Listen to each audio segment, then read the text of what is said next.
Welcome back, everyone, to the deep dive. Today we're going to be tackling something I think we all kind of struggle with, and that is control. Control, yes. Specifically why sometimes when we try to force things, it kind of backfires on us, right? Absolutely. And you sent me some really fascinating material. Yeah. Really, really thought-provoking stuff about this paradox. It's interesting how it comes up in so many different contexts. You've got everything from ancient philosophy, Right.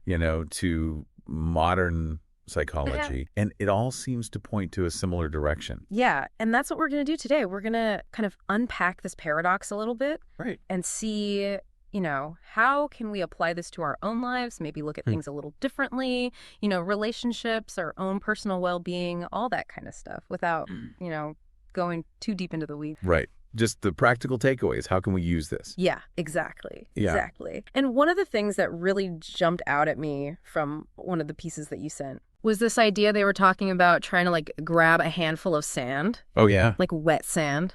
And the harder you squeeze it, you think you're going to, hold on to it. Right. But the faster it slips through your fingers. It's the perfect analogy. Yeah. And I feel like that's kind of what we do with control sometimes, Absolutely. Yeah. Yeah, that's the essence of what we're talking about here with this paradox. Yeah, and it kind of makes you wonder, why is it that the tighter we grip, the more life seems to kind of slip away? Right. What is that telling us about how we approach things, trying to control? It really begs the question of what is our relationship with control? What are our expectations? Do we have sort of an inflated sense of what we can actually control? Yeah. And I think that's what we're going to unpack today. Yeah. So let's just start with a basic definition.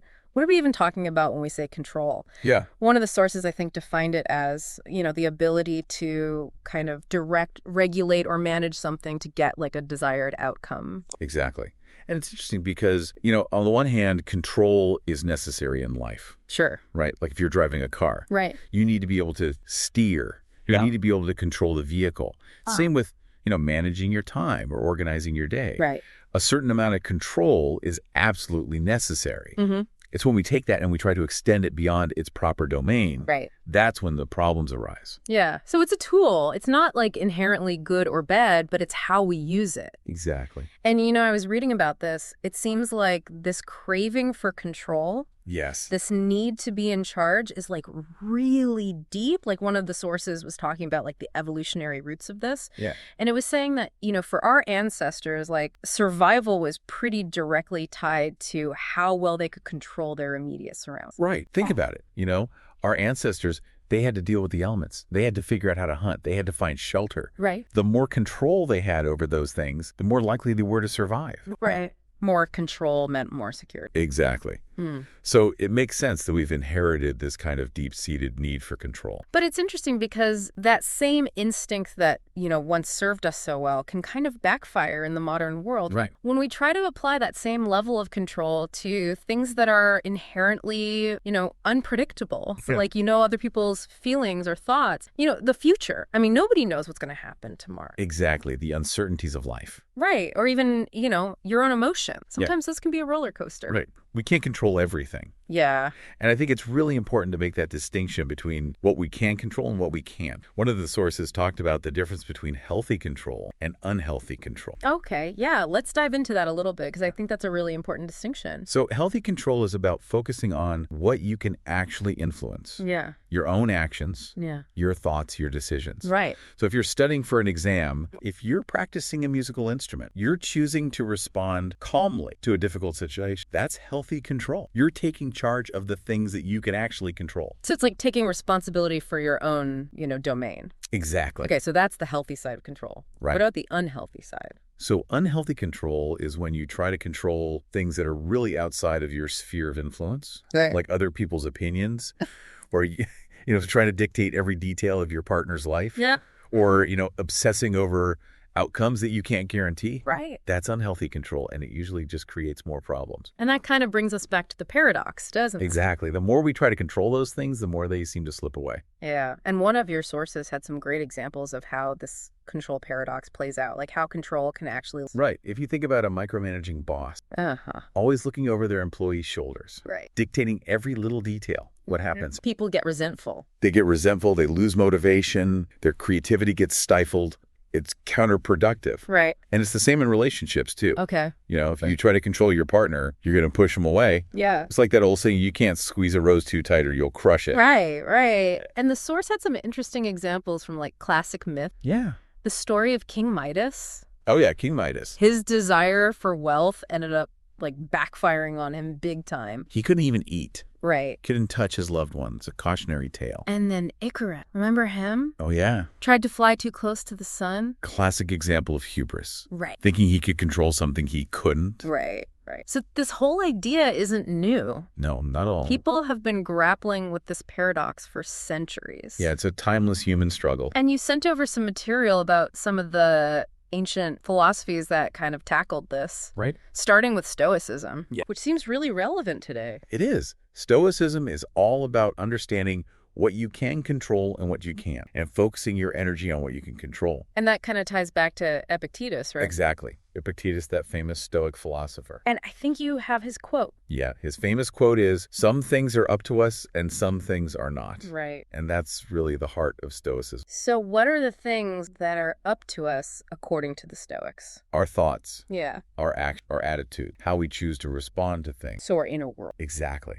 Our inner world. And what about the things that are not up to us? External events, Mm. other people's opinion, outcome, the weather, all those things that we can't directly control. Right. And the Stoics say that if we try to control those things, we're just setting ourselves up for frustration. And I like that analogy that one of the sources used about being stuck in traffic. Yeah, it's a great analogy. You're stuck in traffic. You can't control the traffic. Right. You can't control the other drivers. Yeah. You can't control when it's going to clear up, but you can control how you respond to that situation. Exactly. Yeah. You can choose to get all stressed out and angry, Right. or you can choose to listen to some music. Right. Maybe make some phone calls. Use that time productively. Right, right. So it's about shifting your focus from the things you can't control To the things you can. to your own inner state. Exactly. And then another ancient philosophy, that we were looking at was Taoism. Yeah, Taoist. And Taoism has this really interesting concept called Wu Wei, Right. which yeah. is sometimes translated as effortless action or non-doing. Yeah, it's kind of a paradoxical concept. Right. But it's not about being passive. Okay. It's about aligning yourself with the natural flow of things. So kind of going with the grain instead of against it. Exactly, like a river flowing downstream. Okay. You don't want to try to swim upstream. You'll exhaust yourself. You want to go with the flow. And Taoism says that the more we try to force things to happen, the more we disrupt that natural harmony. And the source had that really cool story Oh, yeah. about the old man who falls into a rushing river. Yeah, I love that story. And everybody thinks he's a goner, right? Right. But he emerges downstream totally unharmed. And when they ask him how he did it, he says, I didn't fight the water. Right. I let it carry me. I adapted to its flow. And that just perfectly illustrates Wu Wei, right? It does. It's about finding strength in yielding, Not fighting. not fighting. So both Stoicism and Taoism Yep. seem to be saying that there's a real power in recognizing the limits of our control Absolutely. and kind of knowing when to let go. And I think that's a message that's really relevant for us today. Yeah. We live in a culture that's all about striving and achieving and controlling outcomes. Mm-hmm. But sometimes the wisest course of action is to surrender to what is. Right. And just kind of ride the wave. Right. Now, you also sent over some stuff about the psychology behind this, like the concept of the illusion of control. Yeah, that's a fascinating one. So what is that all about? So the illusion of control is basically our tendency to think we have more control over things than we actually do. Okay. Especially when it comes to events that are largely determined by chance. So like gambling. Exactly. Like Yeah. gambling. People have all sorts of rituals and superstitions. Right. They think they can influence the outcome, but it's all random. Right, right. But we see this in everyday life, too. Yeah, give me some examples. You know people who won't walk under ladders, or they carry Lucky Charms, Okay. or they have certain routines they have to do before a big event. Right. It's all about trying to create a sense of control in situations where we don't really have any. So why do we do that? Well, for one thing, it makes us feel better. Right. It reduces anxiety. It gives us a sense of confidence. Yeah. And there might even be an evolutionary basis for that. Okay. How so? Well, think about it. Our ancestors who were more prone to this illusion of control, Mm. they might have been more likely to take risks, Okay. to explore new territories, to hunt dangerous animals. Right. And sometimes those risks paid off. Right. Right. So it actually helped them survive. Exactly. But now it can kind of backfire. Right, because now we try to apply that same thinking to things like the stock market or other people's emotions, Right. and it just doesn't work. And it can actually cause more problems. It can. So it sounds like this craving for control It's really rooted in a fear of uncertainty. It is. Uncertainty is uncomfortable. Right. It makes us feel vulnerable. So we try to control things to create a sense of predictability. Right.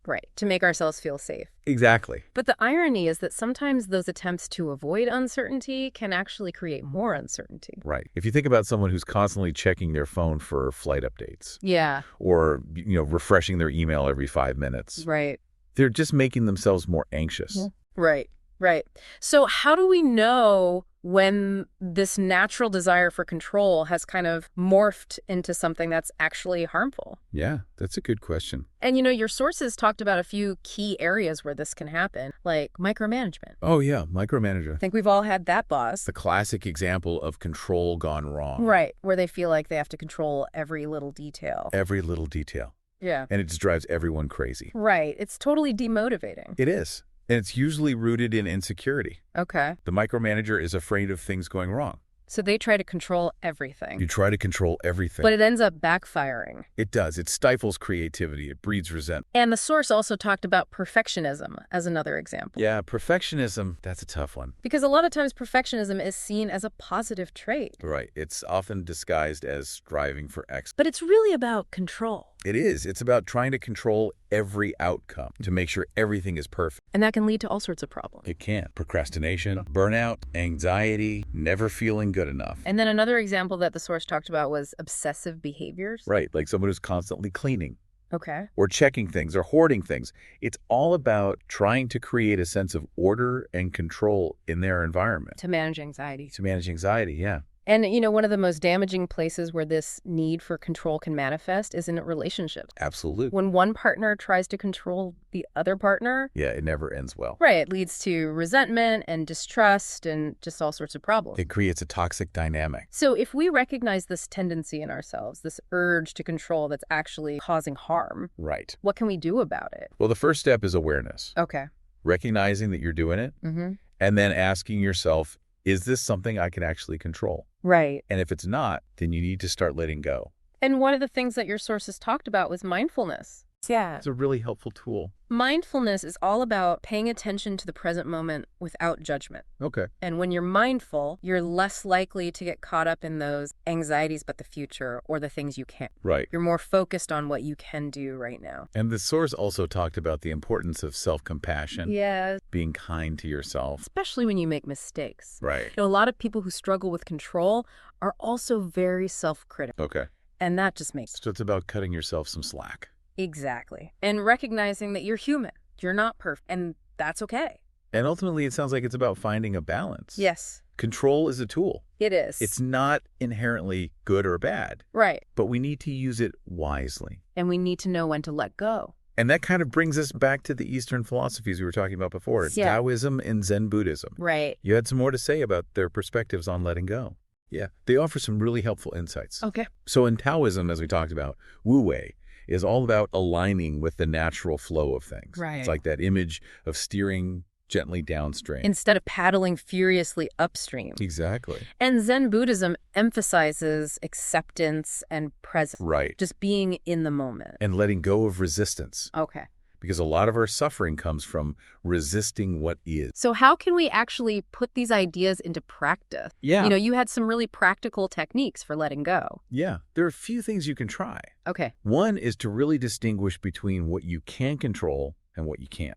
Okay. And that might involve actually writing it down. Okay. Making a list of the things you can control and the things you can't. You can visually see it. Exactly. Mm. And then you can start to focus your energy on the things you can't control. And you also talked about mindfulness. Yeah, mindfulness is so important. Right. Because it helps you become more aware of your thoughts and your emotions. Okay. And when you're aware of them, you can start to choose how you respond to them. So instead of just reacting automatically, Right. you can take a pause. You can take a pause. You can breathe. And then choose a different response. Exactly. And journaling can be helpful too. Yes. Journaling can be a great way to process your emotions. Right.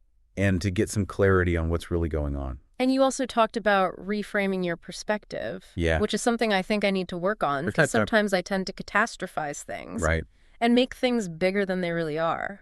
But if you can reframe your perspective, Okay. you can start to see things in a more positive light. So like if something doesn't go the way I planned, instead of seeing it as a failure, Right. I can see it as a learning opportunity. Exactly. So it's about shifting your focus. Yeah. And it's important to remember that letting go is a process. It is. It's not something that happens overnight. Right. It takes time. It takes practice. And patience. And self-compassion. Right, because we're going to mess up along the way. We all do.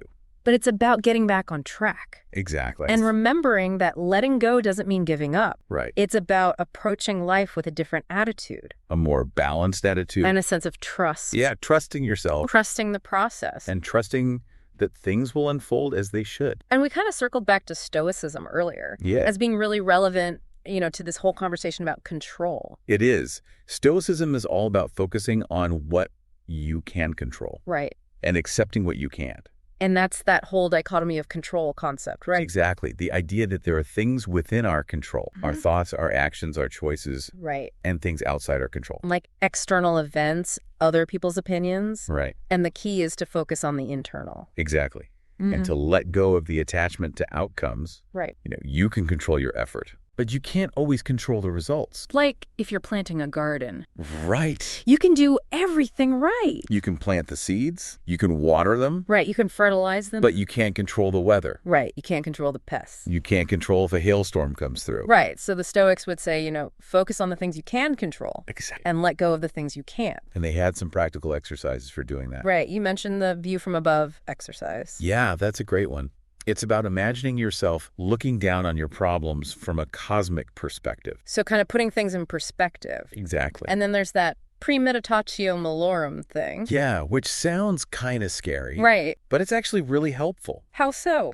It's about mentally rehearsing for potential setbacks. Okay. So that when they happen, you're not so caught off guard. So you're kind of prepared. Exactly. And it's interesting that these ancient Stoic principles are actually reflected in some modern therapy. They are, like CBT. Cognitive behavioral therapy. Yeah.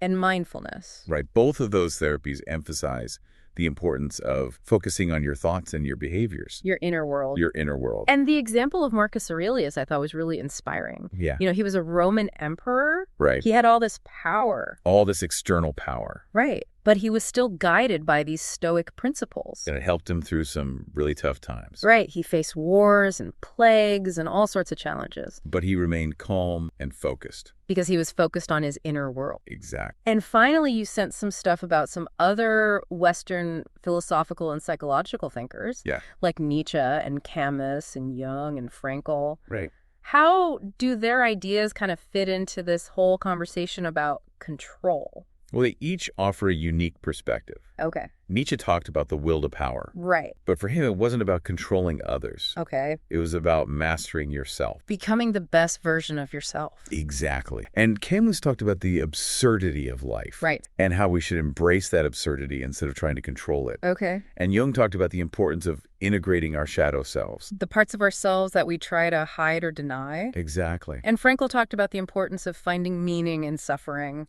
Even when we have no control over a circumstance. So they're all saying in different ways that true freedom comes from within. From letting go of the need to control everything. And embracing what is. So it seems like the main takeaway from all of this is that the harder we try to control things, the more likely we are to make things worse. The more we suffer. And that true power comes from understanding this paradox. Absolutely. And learning when to let go. And how to let go. So on that note, I'm going to leave you with a question to ponder. Okay. What is it that you are currently trying to control most tightly in your own life? And what might happen if you loosened your grip just a little bit? What new possibilities might emerge? Right. What opportunities might you be missing out on? Something to think about. It is. Letting go can be scary. It can. But it can also be incredibly liberating. It can open up a whole new world. So thanks for diving deep with us today. Yeah, this was a great conversation. And we'll see you next time on The Deep Dive. See you then.